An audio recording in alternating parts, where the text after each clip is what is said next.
Okay, so today Dr. Jensen is in Georgia, at Georgia Tech, so he asked that I do a presentation on top-down assembly, since that'll be what's kind of coming up and coming.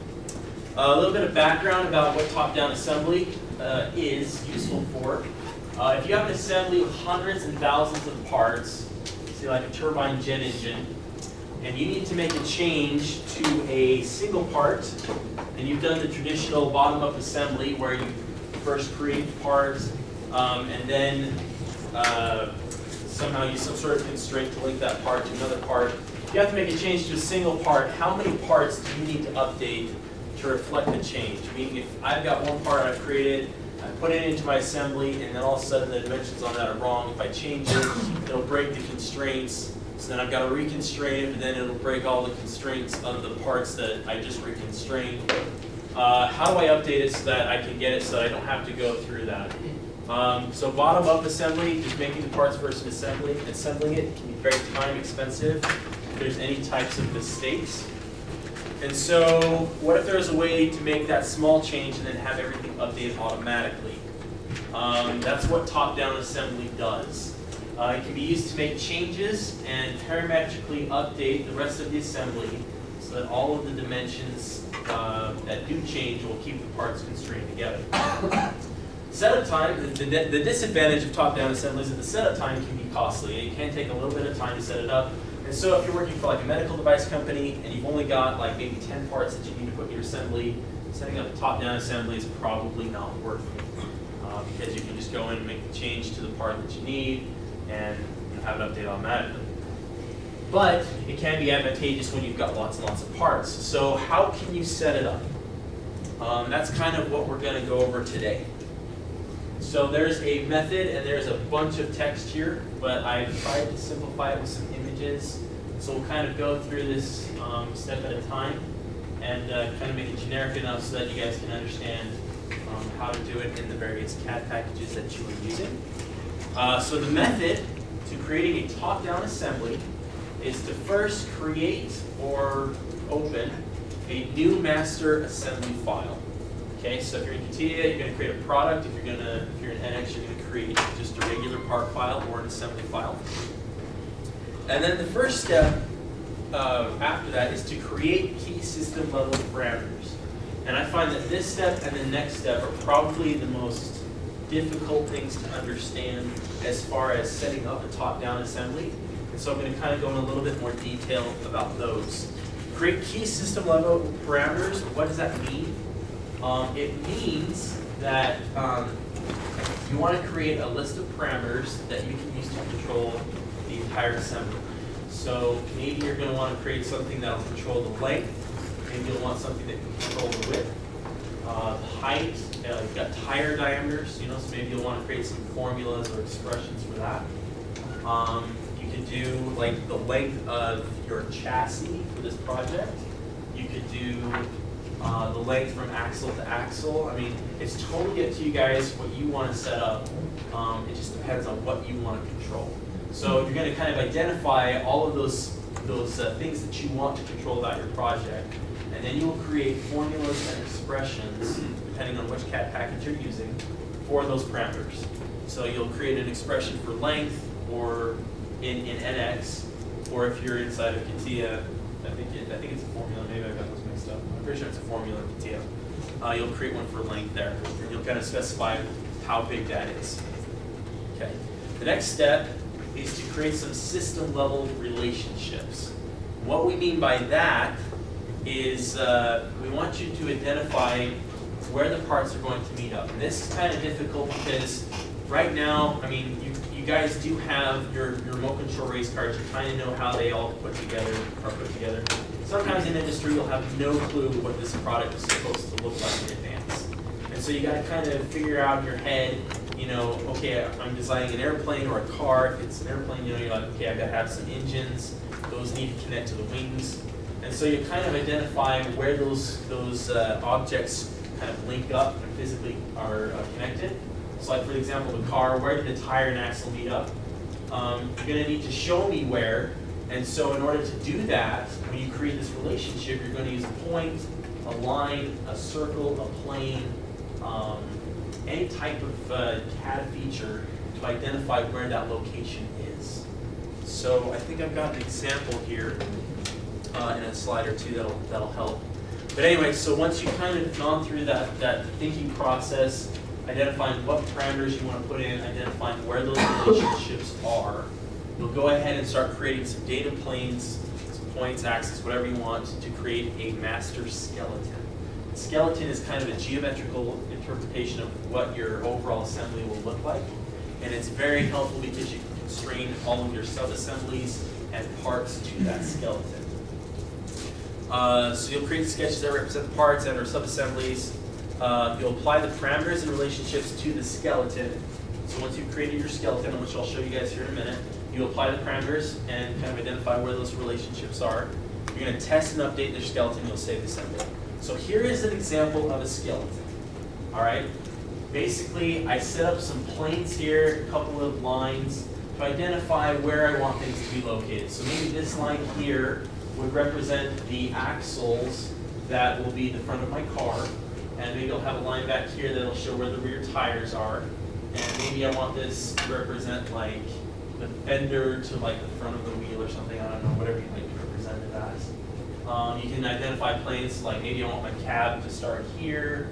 Maybe I want my head of my cab to stop here, then the back of my car to be like right there.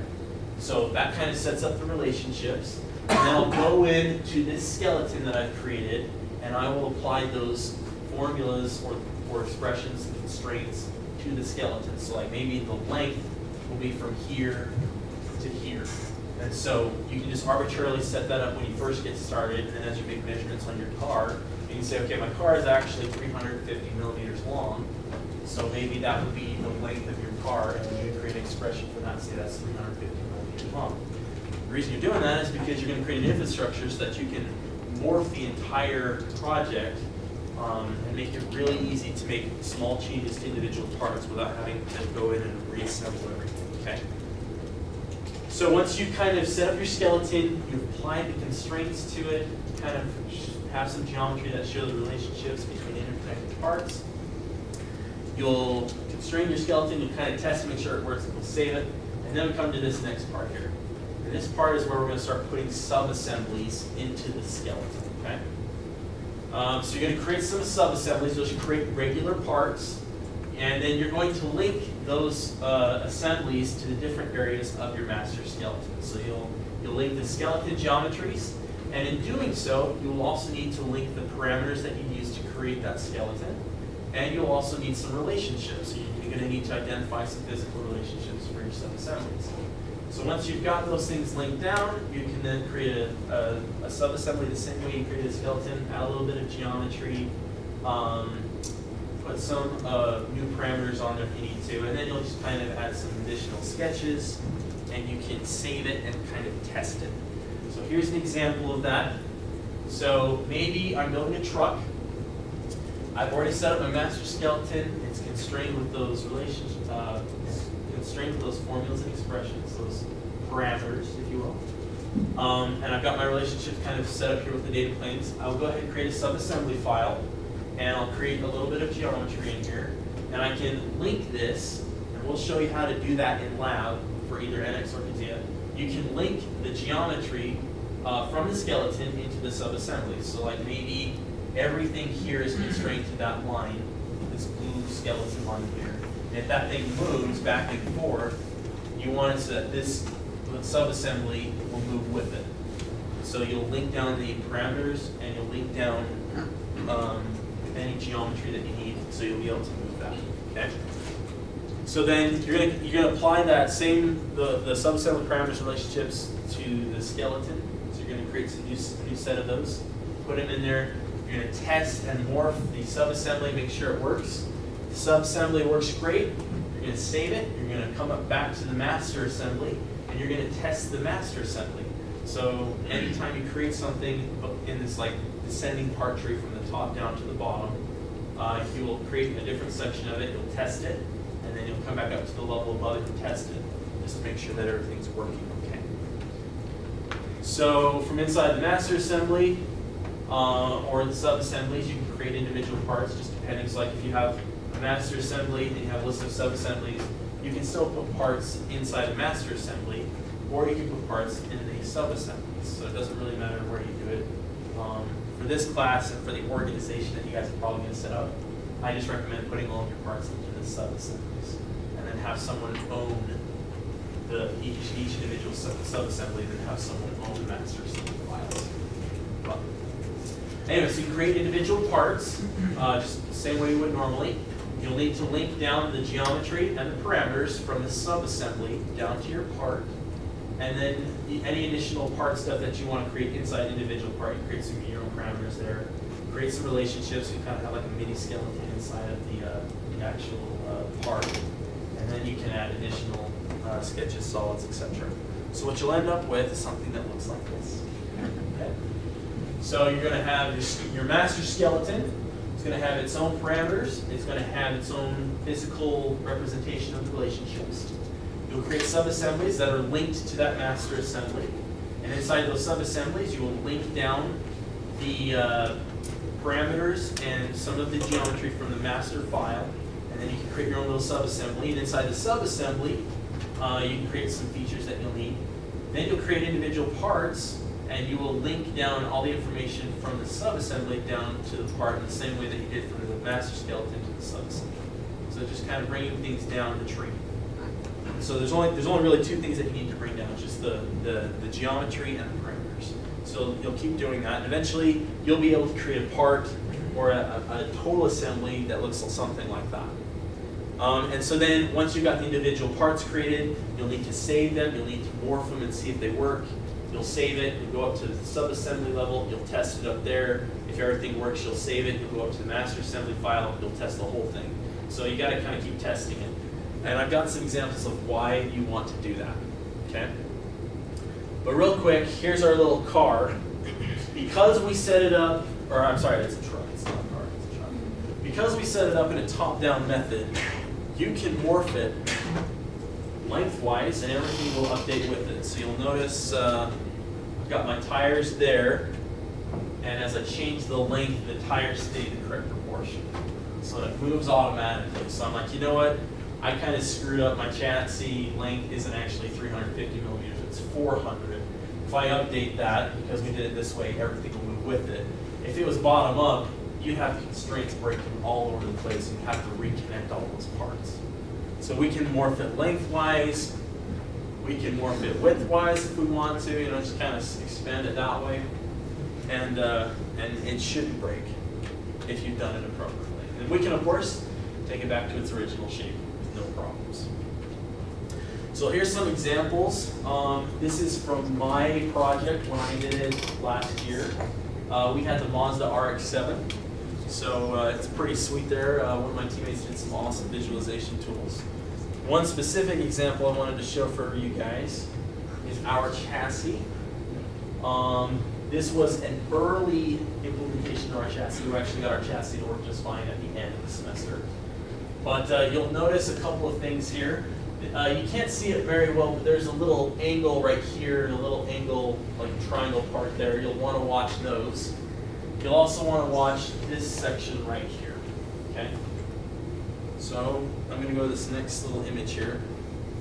We try to expand the width, and you'll notice that our little triangle pieces didn't move. And we also no longer have a hole here or here.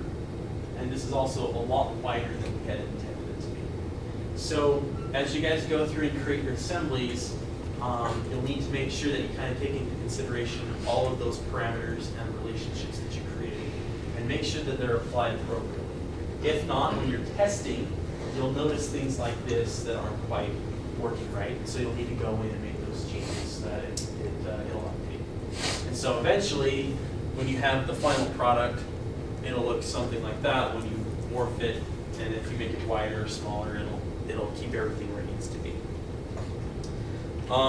I've got some examples of some I think this one's an NX one. I don't know if I have any CATIA images in here. This was Jared, the other TA project. He had the Formula One racer. And so they utilized the top-down approach. So they created some geometry here that they thought would be appropriate for the vehicle.